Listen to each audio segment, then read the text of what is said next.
சாக்லேட்னால் குழந்தைங்களுக்கு ரொம்ப பிடிக்கும். அந்த சாக்லேட்டை நம்ம கடையில் வாங்கி கொடுக்காம நாமளே வீட்டில் ஹோம்மேடாக பண்ணி கொடுத்தோம்னா குழந்தைங்களும் நிம்மதியாக சாப்பிடுவாங்க, நமக்கும் ஹாப்பியாக இருக்கும்.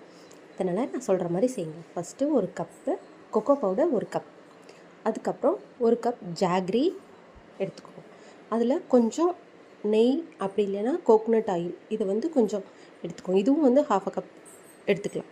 அதையும் எடுத்து மூணையுமே நல்லா மிக்ஸ் பண்ணிக்கோங்க. நான் மிக்சியில் போட்டு நல்லா மிக்ஸ் பண்ணிவிட்டு இந்த மாதிரி ஒரு சாக்லேட் மோல்டு, அப்படி இல்லைன்னா ஒரு ட்ரே, அதில் ஊற்றிக்கோங்க. ஊற்றி வச்சுட்டு நமக்கு இதில் நமக்கு வேணும்னா கொஞ்சம் நட்ஸ் போட்டுக்கலாம். நான் இன்றைக்கி நட்ஸ்லாம் எதுவும் போடலை, அப்படி தான் செய்கிறேன்.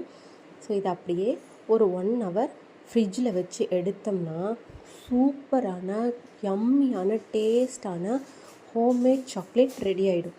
இது குழந்தைங்களும் சேஃபாக சாப்பிட்லாம், நமக்கும் ஹாப்பியாக இருக்கும். நம்ம